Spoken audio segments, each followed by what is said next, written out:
Good afternoon, and thank you all for being here. Again, I want to say to you all that I appreciate you setting up in this way to allow us to provide a briefing to our community and to be able to provide information and answer your all's questions. As you all know, we are here today to talk about the findings from the Daigle audit. And I'd like to talk a little bit about what led us to this point in terms of being able to have this audit. Last summer of 2022, we heard from concerned citizens about the way the city, the police department handles sexual assault investigations. As a result of that, we pursued finding a nationally accredited law firm, Daigle Law Group, that could come in and do an assessment and evaluate the way that we performed sexual assault cases. This included reviewing files, it included talking to and doing interviews.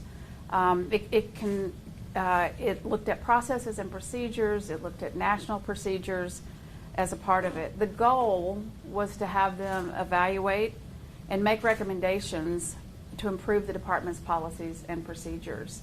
And that is what we have today, and that's what we ask for. Again, talking about the process, during the process there was approximately 325 cases that were reviewed. The dates of the cases ranged from December of 2018 to December of 2022. Daigle interviewed approximately 10 to 12 staff members on site in December of 2022. Part of that included patrol officers, it included investigators, as well as the chief at that time, Carl Turner.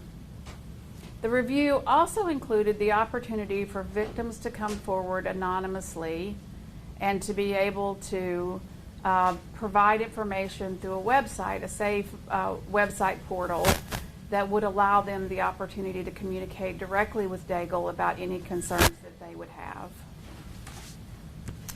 And given we have posted the findings, but I want to take an opportunity, if you've had a chance to look at them, I would say that the findings we consider to be very significant. While we consider them to be significant, we also consider them to be an opportunity for us to look at the way we do things, and we have been doing so, and then move forward with that in a good roadmap.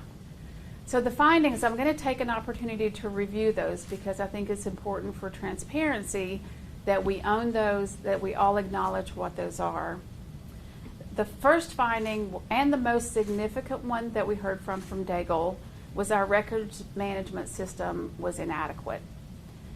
In doing so, evaluating that, they provided us with an opportunity to understand what it needed to include, and I will speak more about how we're moving forward with that. Finding number 2 was that investigations were materially deficient. Finding number 3, investigations were found to be inconsistent, ineffective, and incomplete. Finding number 4, the process of closing out investigations was flawed and inaccurate. Finding number 5 is that the audit determined that all complaints of misconduct by the department be investigated. Finding number 6 was that supervision was not adequate or sufficient to ensure a full and complete investigation. Finding number 7 was that policies and procedures did not meet the current industry standard. And then the 8th finding was that training was insufficient to effectively conduct sexual assault related investigations. To the victims, on behalf of the city administration and the Johnson City Police Department command staff, we acknowledge to you that there are cases where we did not handle your cases appropriately. We are prepared to review those cases. We're prepared to open those up. If needed on a case-by-case basis, we're prepared to regain your trust. We have learned a lot through this process that to go through and become a victim of sexual assault involves a lot of trauma that we are acknowledging, and we're making changes in our process to be able to assure victims that we will provide you the best care along with other advocates to do that. We sought out this audit in an effort to make sure that we serve you better, and this is particularly to the victims. This audit is to make sure that our police department addresses the needs of the victims first and foremost in doing this. The department's new leadership team is dedicated to continuing this process and implementing this with care and kindness toward all victims. We have collaborated with the DA's office, and we are prepared, as I mentioned, to go back and look at cases, not only the ones specifically mentioned in the Daigle audit, but to look at all the cases and on a case-by-case basis evaluate whether they can move forward. I want to make a comment now to our Johnson City Police Department staff. I have had the opportunity to work closely with the Johnson City Police Department staff over the past 5 months. That has included going to crime scenes where people were killed. It's including seeing our investigators work with the families of deceased individuals. And I have seen nothing but professionalism and integrity demonstrated within this department. I, along with other members of the city manager's team and the Johnson City Police Department command staff, are committed to helping us implement these findings within this audit. We acknowledge that the report identifies several shortcomings and several areas for improvement. We also want to acknowledge that within this report, there is no finding of willful intent, of corruption, or of illegal activity.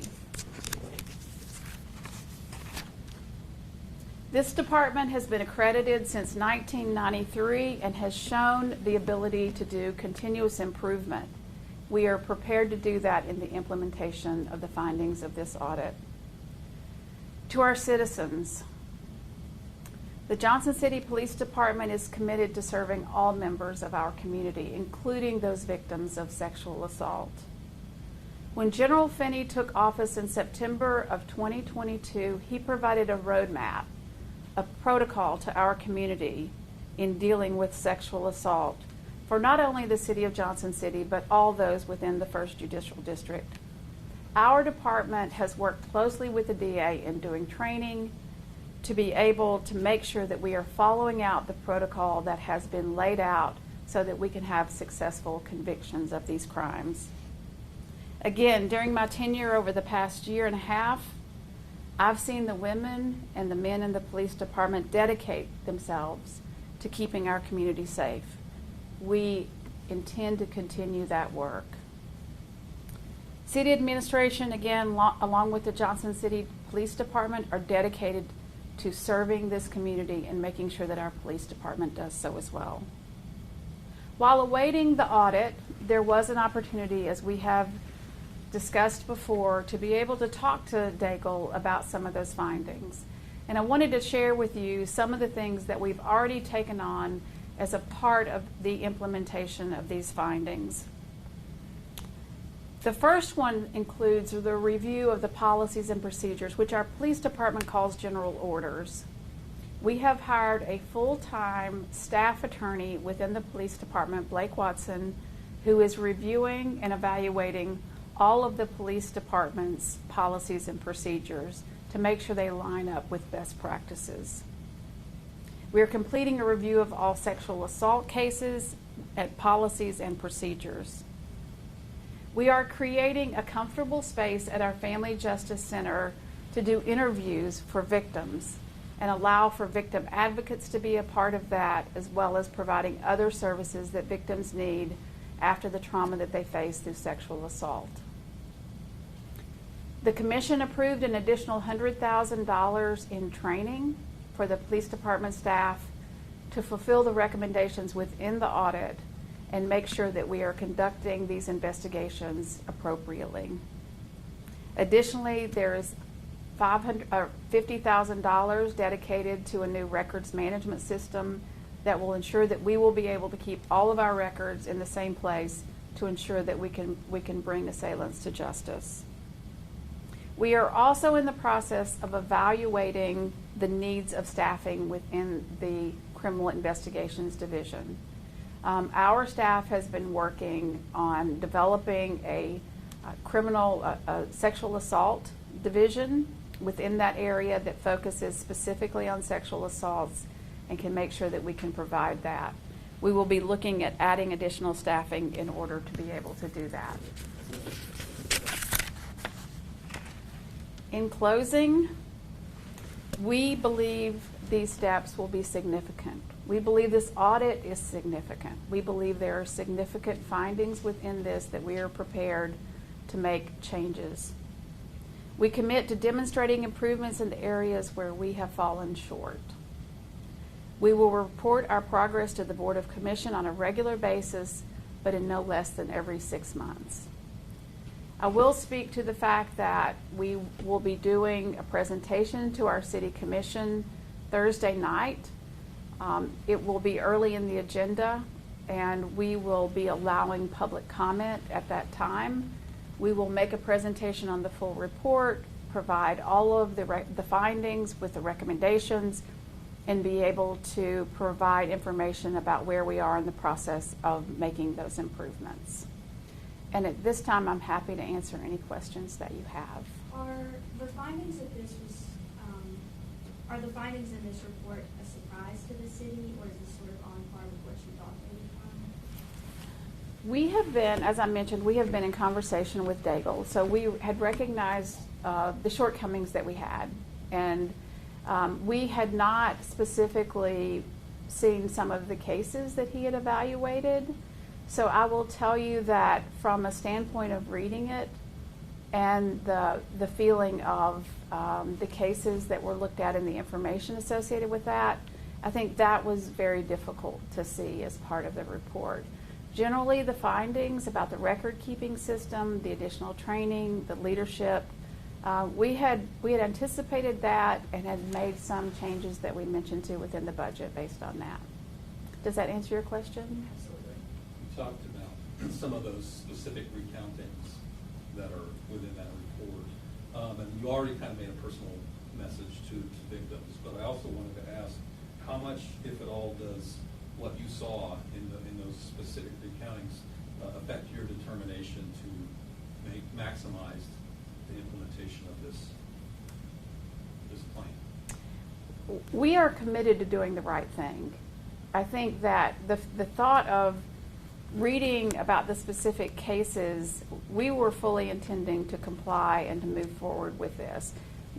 But we do not want any victim of sexual assault to go through the process of not feeling like justice has been served within the Johnson City Police Department. Have you reopened any investigations so far, and do you have a gauge on how many or so? We, at this point, we are still evaluating those on a case-by-case basis.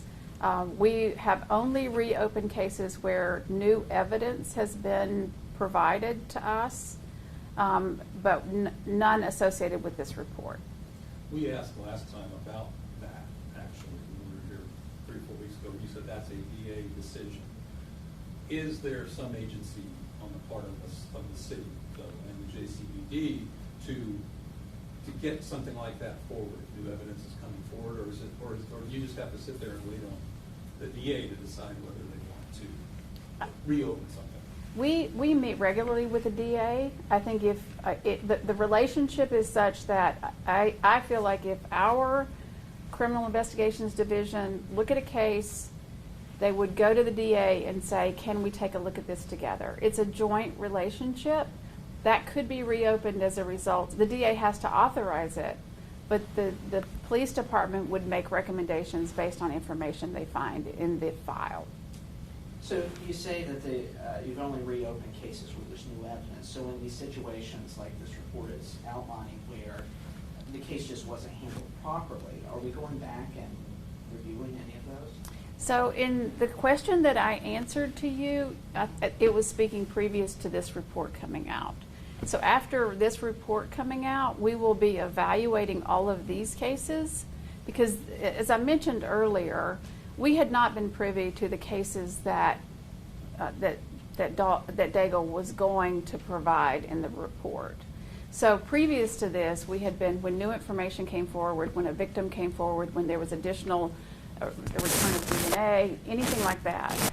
Now that we have received the report, we will be going through each of these files to see if these cases should be reopened on a case-by-case basis. Dave? Go ahead. Sorry, I don't want to hog, but one of the things mentioned in the report was that there should have been an internal investigation into the allegations in the Cat Doll lawsuit. Have you guys done that, or are you planning to do that? I'm, of course, as you can imagine, not able to speak to a lawsuit. My understanding under that finding was when there, prior to getting this report, when there was a lawsuit filed, our practice had been to let the lawsuit go through the process of determining the at fault, not at fault of the person who is alleged. We've learned differently now as a result of the Daigle lawsuit. So moving forward, we will be doing internal investigations and consider a lawsuit to be a complaint. Are you going to do that in this case? In which case? This Cat Doll lawsuit, are you going to do an internal investigation? The employee named in that case no longer works for the city. Daigle says that Johnson City can actually be a national model for this type of policing. That seems like, I mean, you read through that, it seems like a very high bar, looking at some of what he brings out. Do you believe that the city can become a national model? I believe that in order for us to go through the effort of asking to be evaluated in this manner and reaching out voluntarily to say, we want you to come in and do an audit, that the belief of the findings of this and the implementation of that can put us on the cutting edge of how this is done. And it is my understanding that in looking at a lot of police departments, the way that sexual assault trauma-informed victims have been treated has changed tremendously. The understanding of it has changed tremendously over the past 10 years. I believe that us knowing this information, having this information available to us, can put us at the forefront ahead of what other departments are doing who may not have access to this information. You had mentioned about that employee not being here anymore, and a lot of your leadership has changed. Is there anyone still in the leadership of the police department that were here when these problems were occurring? So all of our promotions within the command staff were done internally. None of the folks listed in there, none of the folks were a part of that lawsuit. Jumping off on that, you selected Church to be chief, and you talked about how important all of this was. What are some of the things that you insisted upon being able to communicate with him that drew you to believe that he was the right person for this specific, very heavy lift? In conversations about receiving the report, about asking for the audit, about getting feedback, Chief Church has always been very open to saying, yes, we want to learn how to do things better. Yes, we believe we can do things better. When I am talking to someone who has the confidence to say, tell me how to improve, tell me what I need to do better and to serve this community better, I know I have a good leader. And in early conversations with Chief Church, and I would go back to say when he was promoted to major, I saw those characteristics of him, being a humble person, being open to feedback, receiving the feedback very well, and having a positive attitude about moving forward. I will also say that the characterization around victims, around being trauma-informed, all of those were comments that I was looking for in terms of having a chief that understood what it meant to serve victims of sexual assault. I want to ask about a particular line that stood out to me from the report. This was in the introduction. The report attributes, quote, investigative shortcomings seem to stem from misconceptions and stereotypes about women and victims of sexual assault. What steps do you plan to take going forward to address that culture within the department? So I think that that's a great question. And again, I would acknowledge that that was one that was very troublesome. I would say that, and I wouldn't necessarily in my role see that, but I think a lot of the training around it and the understanding around it and the trauma-informed training that we will do will address that. I'll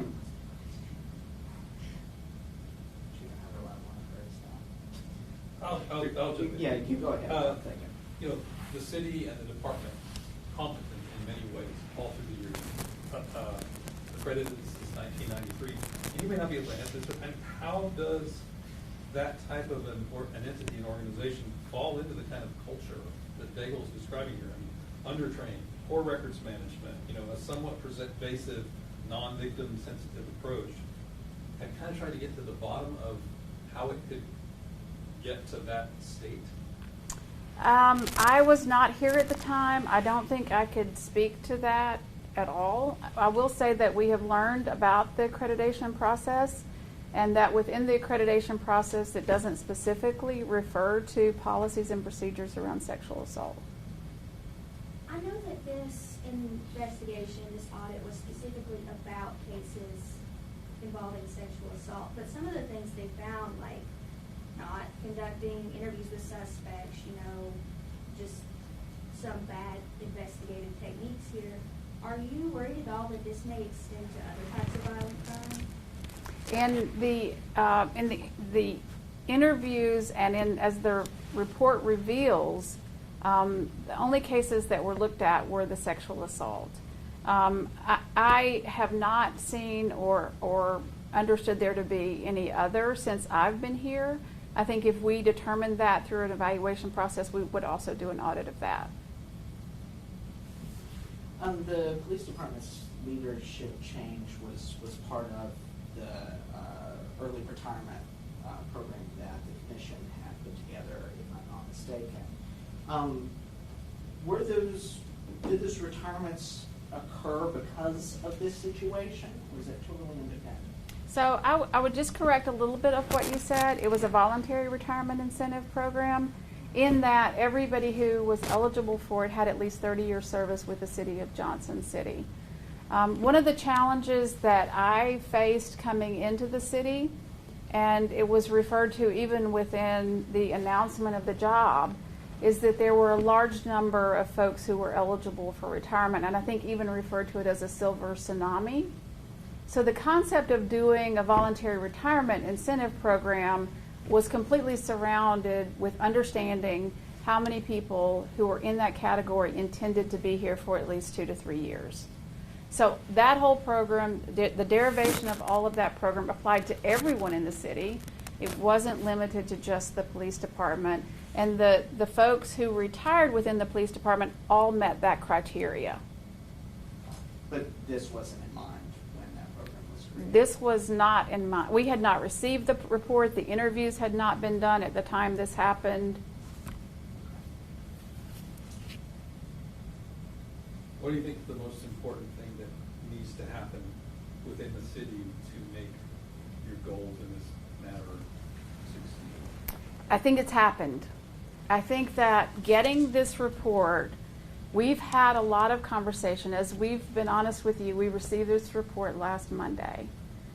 When we received this report, it was very difficult to digest in terms of just reading the case files and really seeing the words on paper. But having the information and knowing how to move forward at this point is so powerful. So now we know what we need to do. And oftentimes, if you're in a situation and we felt like something was getting ready to come, but we didn't exactly know what to do, and we've been trying to make efforts, one of the things I would continue to tell you is that we're all about continuous improvement. We want to improve. We want to serve our community better. We now have the tools that we need and the Commission's full support to move forward on making these changes. So, and we are excited about the ability and the energy and the culture that we're seeing within the department to embrace these. I would say that in a lot of ways we are doing promotions now. We see more people applying for promotions, and they know what's ahead of them. They see the challenge that's coming before them, and they're stepping up to take leadership roles to make this happen. We saw more candidates apply for police officers in the past 5 months. We had over 160, 150 applicants, and which hasn't happened in 5 to 6 years. And so we see the energy, we see the culture, we see the shift. But when you ask me, Mr. Keeling, where the turning point is, it is now. And we embrace it, almost in a way of telling you, we have this, we're committed to it, we're ready to move forward. I know it was not easy to have people gathered outside, in July of 2022, coming in, tape over their mouth. Was there a purpose, though, when you look back? Is there at least a bit of appreciation for the passion that those citizens were showing at that time? I think that we will always hear from citizens regardless of how they express themselves. We welcome feedback, we welcome criticism. I can't specifically speak to the nature of the way that happened or that drove us. If people come in and say, we have an issue, we have a complaint, we have a concern, we listen. So coming in, speaking, I won't necessarily say the way that happened, the way it was driven, but the fact that anybody expresses concern, if there is a nature of concern about the way we do any part of our work at the city, we're going to try to address it. What is your message, I guess, to specifically women, but really people here in the city who have been keeping up with the news of these lawsuits and who will keep up with the news and read this report, who are maybe scared or don't feel safe in the city? First of all, I would say to them, we care about you. We know more than we did. We understand more about the trauma that's caused from becoming a victim of sexual assault. And we know that we're committed to making sure the experience that you have moving forward is very compassionate, very caring, that you're surrounded by the right people moving forward. What I would say to folks who are following the lawsuits, I would ask them to allow the system to get all of the information out.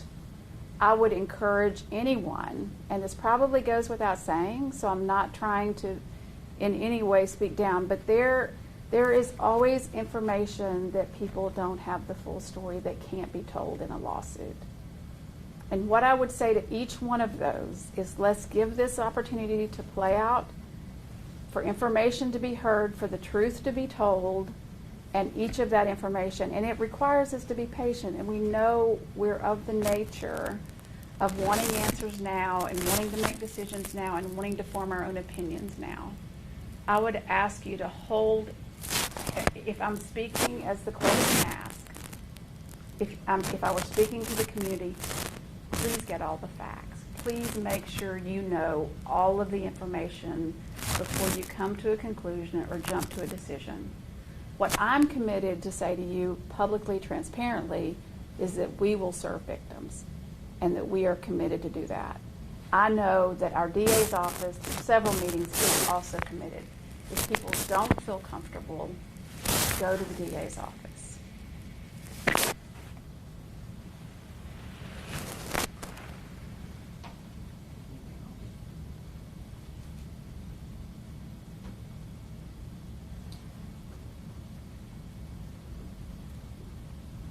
Thank you all so much. Again, I appreciate that you all are willing to come in at the same time, and thank you.